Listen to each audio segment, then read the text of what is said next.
안녕하십니까. 아침일광장 아나운서 백명지입니다.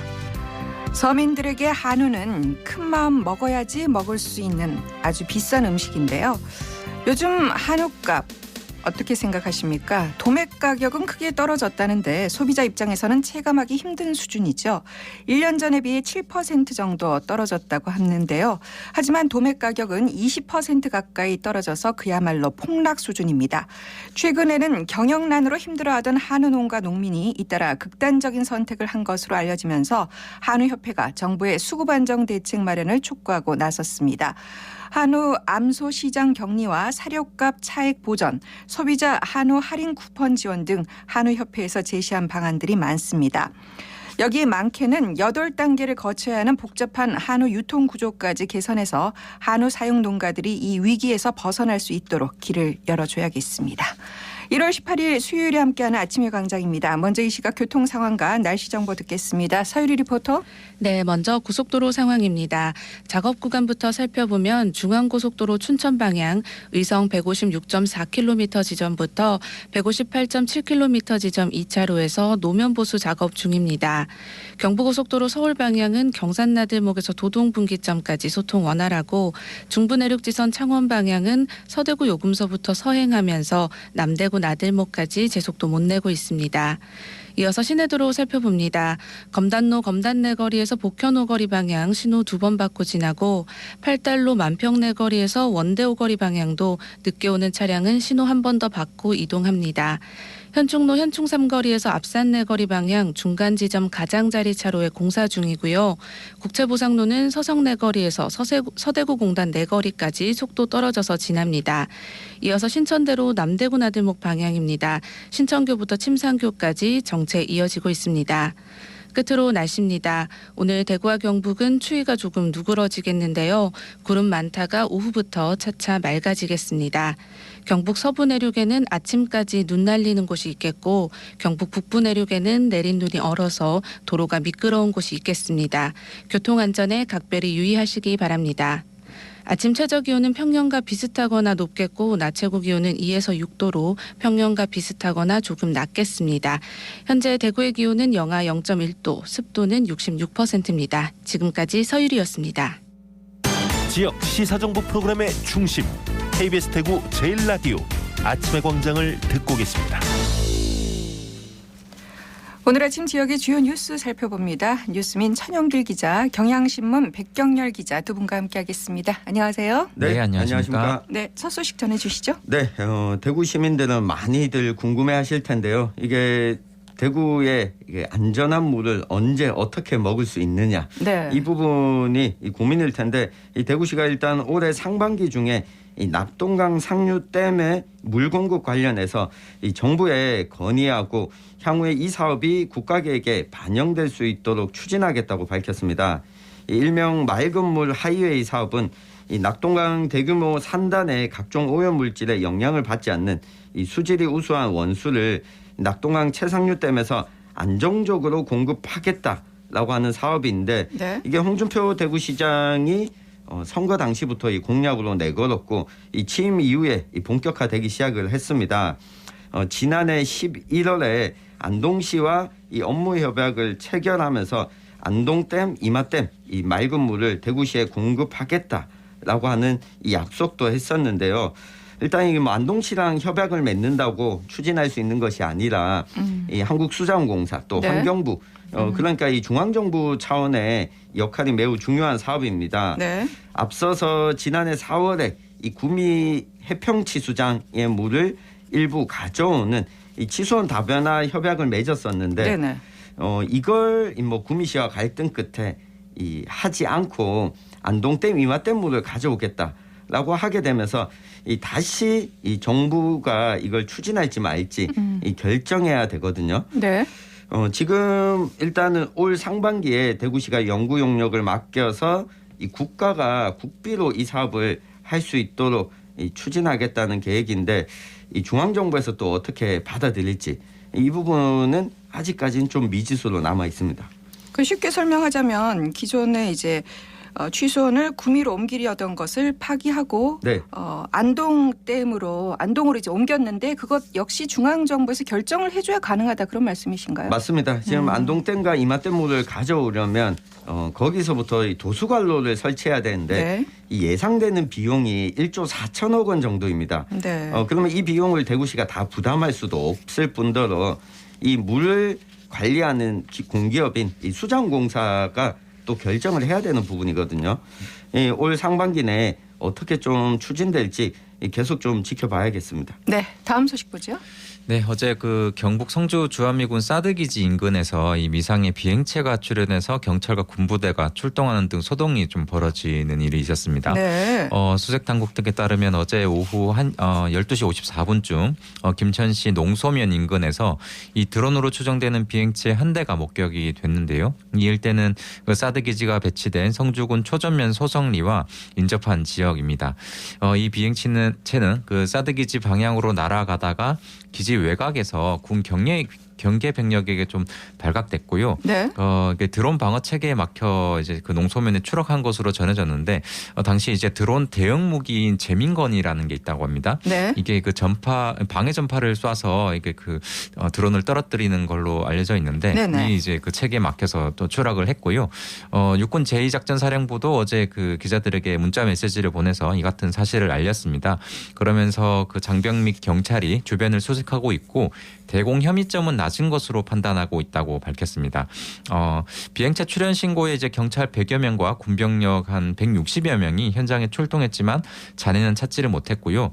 날이 저물면서 수색이 어려워졌고 어제 오후 8시쯤에 현장 수색이 종료가 됐습니다. 네, 드론 방어 체계가 작동했다는 건 아주 반가운 소식이고요. 네. 이 정체를 밝혀야 할 텐데 오늘 추가 수색이 예정돼 있죠? 네, 오전부터 일단 오늘 오전부터 다시 합동 수색이 이제 벌어질 예정이고요. 일단 그 경찰과 군 당국은 이 비행체가 농소면에서 이륙한 뒤에 성주 쪽으로 방향을 잡은 점 등을 좀 볼 때 북한 모인기가 아닌 민간 상용 드론일 가능성이 좀 높은 것으로 보고 있습니다. 네. 실제 뭐 관계자 등에 따르면 이 드론이 이제 프로펠러 4개가 달린 일반 뭐 소형 드론인 것으로 지금 일단 확인이 되고 있거든요. 네. 경찰도 사드기지 및 농소면 주변 CCTV를 좀 확보해서 지금 사드기지 상공에 미확인 비행체를 띄운 이 사람의 신원을 파악하는 중이라고 밝혔습니다. 이날 드론으로 추정되는 비행체가 좀 발견된 김천시 농소면 인근에는 이 감천이 좀 흐르고 있는데 네네. 이 평소에도 드론 동호회 또는 무인기 동호회에서 좀 자주 찾는 곳으로 네. 좀 일단은 알려지고 있습니다. 앞서 2017년 6월에도 북한 무인기로 추정되는 소형 비행체가 사드 체계가 배치된 성주 지역을 정찰했던 것으로 확인돼서 앞서 논란이 좀 되기도 했습니다. 네. 한 가지 소식 더 듣죠? 네, 진실 화해를 위한 과거사 정리위원회가 미군정 때 발생한 인권 침해 사건에 대해 이 진실 규명 결정을 내렸습니다. 이 양모 씨가 1948년 1월에 남로당에 가입한 이후에 이 경남 고성군 일대에서 이 공출 반대, 이 단정 반대 문구가 쓰인 삐라를 이 2차례 살포했다는 이유로 이 체포돼서 3년형을 선고받은 사건인데요. 네. 이 수사 과정에서 불법 구금과 이 가혹행위를 당했을 가능성이 있었다라고 하는 걸 이 정부가 인정한 겁니다. 네. 뭐 이렇게 인정한 이유는 최근에 우리 법원이 이 미군정 포고령 제2호가 이 대한민국 헌법에 저촉돼서 위헌이다 이렇게 밝히면서 이 근거로 진실 규명 결정을 했는데요. 네. 사실 이게 뭐 경남 소식인데 제가 왜 우리 대구 방송에서 네. 이 전해드리냐면 우리 지역에도 1946년 9월과 10월 대구 10월 항쟁 관련 유족들이 이 진실 규명을 신청했는데 이 당시에도 미군 포고령 위반으로 이 끌려갔거나 이후에 처벌받아서 진실 규명 결정을 한 유족들이 약 100여 명 정도가 됩니다. 지난해 12월에 이 과거사 정리위원회 진실규명 신청은 마감을 했고 네. 이들에 대한 진실 조사도 지금 진행 중인데 네. 우리 지역 유족들에게도 이 진실규명 될지 안 될지 영향을 미칠 것으로 보입니다. 네. 이번 결정이 앞으로 어떤 영향을 미칠지는 조금 더 지켜보겠습니다. 이어서 이슈톡으로 넘어갑니다. 오늘 살펴볼 이슈 소개해 주시죠. 네, 환경부가 팔공산 도립공원의 국립공원 승격 절차를 본격화했습니다. 그런데 인근 주민을 중심으로 또 반대 목소리도 커지고 있는데 이 대구의 경우 대구시가 케이블카 설치를 추진하면서 이 국립공원 지정과 이 상충된다 이런 비판도 받고 있어서 이 국립공원 승격 문제 오늘 한번 짚어보겠습니다. 네. 팔공산 국립공원 승격. 그동안 말도 많고 탈도 많았는데 추진 상황부터 좀 살펴볼까요? 네. 지금 최근에 있었던 것부터 일단 좀 보면요. 그 대구시와 경상북도가 지난 2019년 8월이었습니다. 이 팔공산 국립공원 승격을 위해서 공동 연구 영역을 거쳐서 이제 2021년 5월에 그 환경부의 국립공원 지정을 정식 건의를 했습니다. 네. 이 환경부가 이제 그해 9월부터 이 관련법에 의거해서 자연 생태계와 자연 문화 경관, 또 지형 보존, 위치 및 이용 편의 등 그 국립공원 승격을 위한 이런 그 여러 가지 타당성 항목을 좀 조사를 했는데요. 네네. 조사 결과 당연히 이렇게 결과가 나왔는데 팔공산이 자연 생태계가 우수하고 생물 다양성이 매우 높고 역사 문화 유적이 좀 다수 분포하고 있어서 국립공원으로서의 가치가 충분하다 이런 판단이 나왔습니다. 이런 그 조사 결과를 토대로 팔공산 국립공원 지정 및 공원 계획안과 전략 환경 영향 평가서 초안이 좀 마련이 됐고요. 최근에는 그 경북 경산, 군위, 영천, 칠곡군 주민들 상대로 주민 설명회와 공청회를 열어서 설명이 이제 이루어졌습니다. 네. 이제 문제는 지정에 대해서 찬반 양론이 대립하고 있다는 점이잖아요. 우선 팔공산이 국립공원에 지정된다면 어떤 효과를 기대할 수 있을까요? 네, 환경부가 지금 발표한 내용을 보면 팔공산을 국립공원공단이 관리하게 됐을 때 이 생물 보존과 복원, 이 탐방로를 복구하고 환경오염도 조절하고 네. 이 지역 이미지를 개선하게 되면 이 관광객이 유입되면서 고용 창출 등 이 긍정적 효과가 예상된다 이렇게 설명을 하고 있습니다. 네. 아무래도 국립공원으로 승격이 되면 이 국비가 집중적으로 투자되다 보니까 이 전문적인 공원 관리가 가능해집니다. 전국 국립공원은 각 공원별로 평균 연 180억 정도 예산이 투입이 되고 네. 140여 명 정도가 근무하고 있습니다. 탐방로가 또 활성화되면 지역 주민들의 소득도 늘어날 것으로 기대를 하고 있고요. 실제로 이 팔공산과 비슷한 조건에 있는 이 광주 전남 지역에 걸쳐진 무등산 국립공원은 지정 이후에 인지도가 70% 이상 상승하면서 이 경제적 가치가 기존보다 약 1.9배나 더 커졌다는 분석 결과가 나오기도 했습니다. 네. 청 기자가 지금 지역 주민의 소득이 늘어날 것으로 예상된다라고 했지만 사실 여러 가지 이제 규제 때문에 인근 주민들은 오히려 승격을 반기지 않고 있다고 저는 알고 있습니다. 네. 최근 저도 팔공산 쪽 좀 둘러봤는데 네. 가보신 분들은 보셨을 거예요. 현수막이 좀 곳곳에 좀 걸려 있는 게 있는데요. 이게 그 주민들이 좀 반대하는 국립공원 지정에 반대하는 내용의 현수막이 좀 많이 걸려 있던 네네. 겁니다.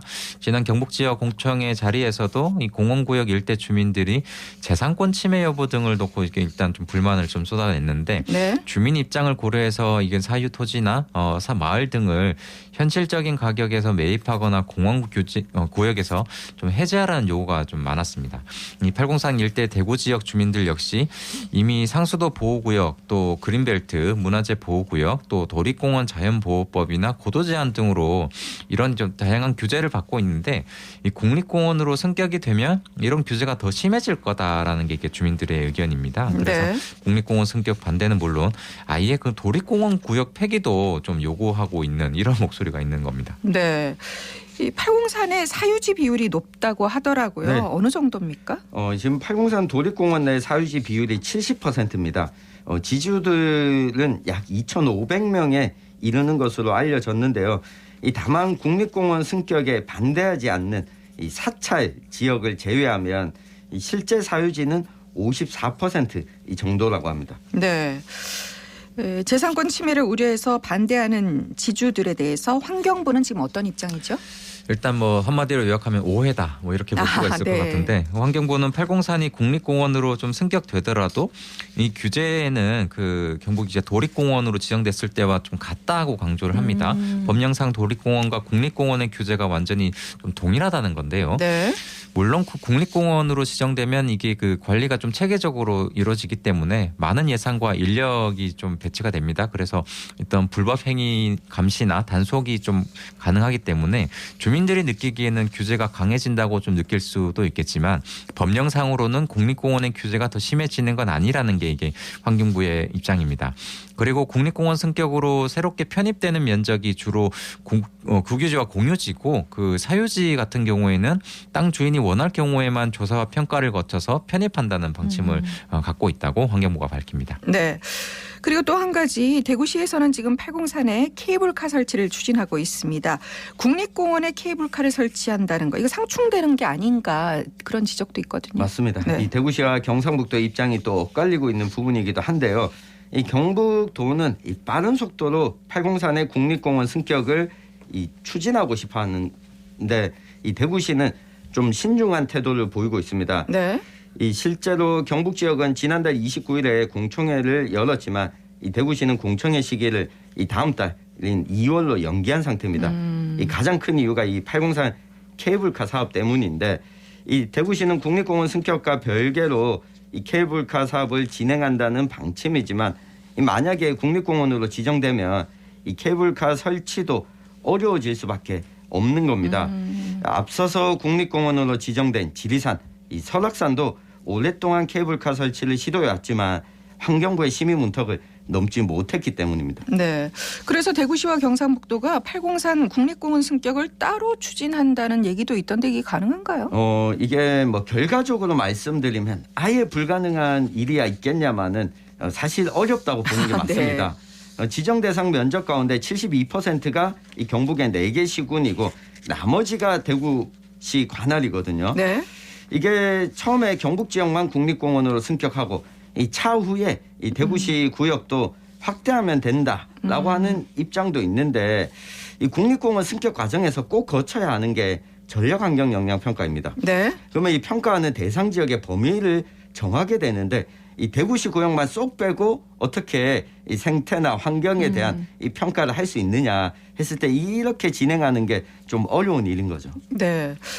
그리고 이제 우리는 대구시 팔공산 이렇게 상징으로 알고 있지만 실제로는 경북이 차지하는 면적이 더 넓다고 하더라고요. 그런데 이 군위가 대구시로 편입이 된다면 또 상황은 달라지지 않겠습니까? 네, 이게 좀 웃긴 상황이 되는데 지금 현재 이제 말씀하셨듯이 대구가 3 정도가 되고 경북이 7 정도 면적이 됩니다. 근데 이게 그 신공항 그 특별법 때문에 마련했던 이게 그 군위군의 대구 편입 이게 좀 변수가 이게 여기도 이제 적용을 하게 됐어요. 네. 경북군 군위군이 오는 7월 1일자로 아시다시피 대구시에 편입이 됩니다. 그러면은 그 팔공산에서 이제 대구가 되는 거잖아요, 군위군이. 그래서 대구가 차지하는 면적이 지금 28% 정도에서 45%까지 늘어나거든요. 그러면 네. 이제 대구와 경북이 한 절반 정도씩 되는 거죠, 거의. 뿐만 아니라 이제 팔공산 최고봉인 비로봉 같은 경우에도 대구에 이제 속하게 되는 거고, 팔공산 도립공원 내의 방송통신시설, 하늘공원, 또 공군부대와 제2석굴암으로 불리는 삼존 석굴, 뭐 오도암 등도 이제 대구시로 바뀌게 됩니다. 네. 이 팔공산 케이블카 설치는 국립공원 승격 추진과 함께 내내 좀 논란이 될 것 같습니다. 자, 그렇다면 팔공산의 국립공원 승격 두 기자께서는 어떻게 보시는지요? 네, 일단 대구시 경상북도 입장에서는 관리 주체가 이 국립공원관리공단에 넘어가기 때문에 행정적, 재정적 부담이 줄어들 수 있습니다. 이 관련 법률이 또 자연공원법 적용을 받아서 이 당장 주민들의 이 개개별 행위가 달라지는 것은 없는데 국립공원 지정 시에 이 사유지를 이 매수를 청구하는 경우에는 적극 매수하겠다라고 하는 입장인데 여기서 사실 간극이 존재합니다. 매수 금액을 어떻게 정할 것이냐. 이 지주들은 현실적인 요구라고 그렇겠죠. 하는데 네. 또 이 정부 입장에서는 이 다른 기준과 너무 차이가 날 수는 없거든요. 그렇겠죠. 여기에 대해서 매입 과정에서 결국은 이 중요한 논의가 필요하지 않을까 싶습니다. 순탄치 않을 것으로 보인다는 네, 말씀이시고요. 결국에는 청 기자가 얘기했듯이 결국에는 이제 지역민 입장에서는 이게 그 사유재산 이게 뭐 어떻게 좀 보호될 수 있느냐 이 부분입니다. 네. 이제 사유재를 사들인다면 어떤 규모로 수준으로 사들일 건지가 이제 그 관건인데 국립공원 구역에 편입되는 사유지를 어떻게 좀 사들이고 절차를 뭐 이렇게 만들지 이런 게 좀 확실해질 필요가 있고요. 이런 로드맵을 주민들에게 알리고 어떻게 설득해 나갈지가 가장 중요한 이제 관건이다. 뭐 이렇게 볼 수가 있을 것 같습니다. 네, 오늘은 팔공산 국립공원 승격 문제에 대해서 알아봤습니다. 지금까지 뉴스민 천영길 기자, 경향신문 백경렬 기자였습니다. 두 분 말씀 고맙습니다. 감사합니다. 고맙습니다.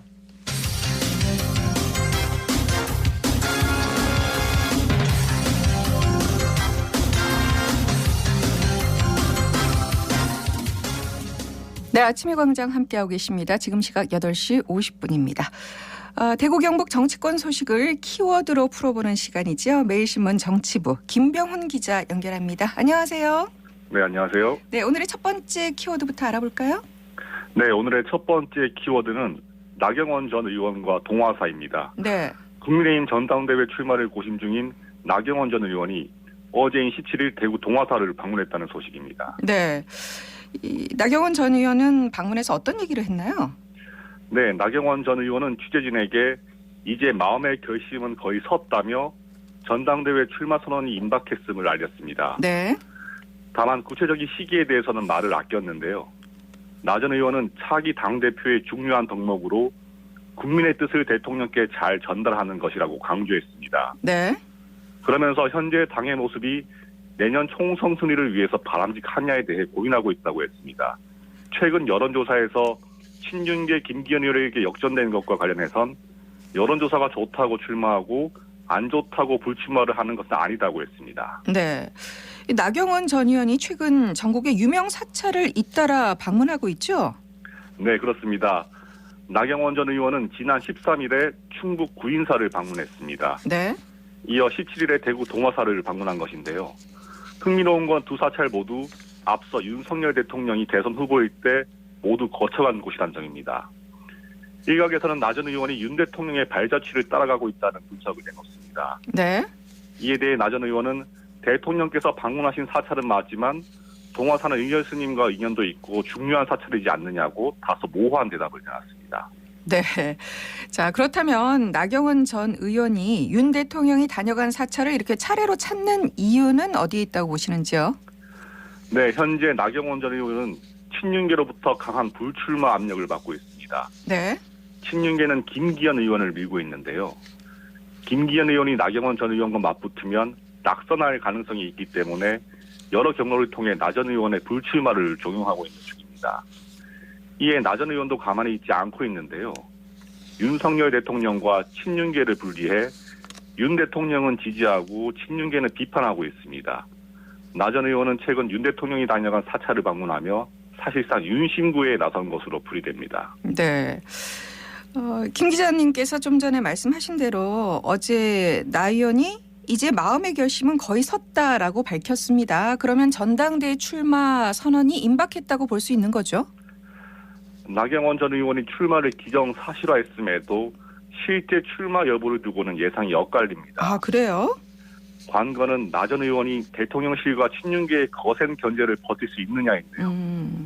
이날 동화사 방문 직후 대통령실은 윤 대통령의 판단에 따라 나 전 의원을 저출산 고령사회위 부위원장에서 해임했다고 못 박았습니다. 친윤계 초선 의원 48명도 이날 공동 성명을 내고 나 전 의원이 당과 대통령을 분열시키고 있다며 공식 사과를 요구했습니다. 네. 자, 이어서 다음 키워드 살펴보죠. 네, 다음 키워드는 다시 떠오른 영남 중진 수도권 출마론입니다. 국민의힘 전당대회를 앞두고 영남 중진은 내년 총선에서 수도권에 출마해야 한다는 목소리가 터져 나온다는 소식입니다. 그래요? 구체적인 내용도 전해주시죠. 네, 이번 전당대회에 출마한 윤상현 의원은 윤석열 정부의 성공을 위해선 내년 총선 때 영남 중진은 수도권으로 지역구를 옮겨야 한다는 주장을 내놓고 있습니다. 최대 승부처인 수도권에서 승리하려면 영남 중진들이 나서야 한다는 것인데요. 대신 기존 지역구는 청년 정치인에 대한 공천권을 부여하는 당근책을 제시했습니다. 즉 자신의 지역구를 사실상 후계자라 할 수 있는 청년 정치인에게 물려주는 대신 자신은 텃밭에서 벗어나 수도권 험지에 뛰어들라는 겁니다. 네. 그렇다면 이 텃밭 중에 텃밭이라고 할 수 있는 대구 경북 중진들의 입장은 어떤지 궁금하네요. 네, 윤상현 의원의 이 같은 제안에 불쾌한 감정을 숨기지 못하고 있습니다. 대구의 한 다선 의원은 군소 후보의 말에 일일이 반응할 필요가 있겠냐면서도 대구 경북 정치권을 희화화시키고 있다고 비판했습니다. 또 다른 다선 의원도 영남 중진의 수도권 차출로는 이미 지난 총선 때 실패한 공천 방식이라며 이미 수도권에서 표박 관리를 하시던 분들은 뭐가 됐느냐고 꼬집었습니다. 네. 이렇게 영남 중진 수도권 출마론이 제기되는 배경은 무엇인가요? 네, 윤상현 의원은 인천에서 내리 4선에 성공했습니다. 네. 이번 전당대회 출마에서는 경기 성남이 지역구인 안철수 의원과 이른바 수도권 연대를 형성하고 있는데요. 현재 여론조사에서 후순위에 머물러 있는 두 사람은 수도권의 중요성을 강조하며 자신들의 존재 가치를 키우고 있습니다. 아울러 친윤계가 있는 김기현 의원을 견제하려는 성격도 강한데요. 김기현 의원은 울산을 지역구로 둔 4선 의원입니다. 네. 김 의원과 연대한 윤핵관 장재원 의원은 부산 3선 의원인데요. 영남 지도부로는 차기 총선에서 과반 승리가 어렵다는 논리로 이른바 판 뒤집기를 노리고 있습니다. 네. 이 TK를 비롯한 영남 지역 중진이 실제 수도권 험지에 출마하게 된다면 어떻게 결과를 예상하십니까? 네, 지난 21대 총선 때 김재원 전 의원이 경북에서 서울로 지역구를 옮겨 출마한 적이 있습니다. 네네. 하지만 3선 중진이던 김 전 의원은 경선 문턱조차 넘지 못하고 수도권 공략에 고배를 마셨는데요. 정치권에선 수도권 험지 출마에 따른 생환율이 매우 저조할 것으로 예상합니다. 이를 누구보다 잘 아는 영남 중진들은 윤석열 의원 등이 제기하는 수도권 출마론에 끝까지 저항할 것으로 보입니다. 네, 오늘 말씀 잘 들었습니다. 감사합니다. 네, 지금까지 매일신문 정치부 김병훈 기자였습니다. 오늘 대구와 경북 지역은 구름 많다가 오후부터 차차 개겠습니다. 낮 기온은 2도에서 6도 분포로 어제보다 1도가량 높아서 추위가 조금 누그러지겠고요. 미세먼지 농도는 보통 수준을 보이겠습니다. 네, 1월 18일 수요일에 전해드린 아침의 광장 마치겠습니다. 함께해 주신 여러분 고맙습니다. 안녕히 계십시오.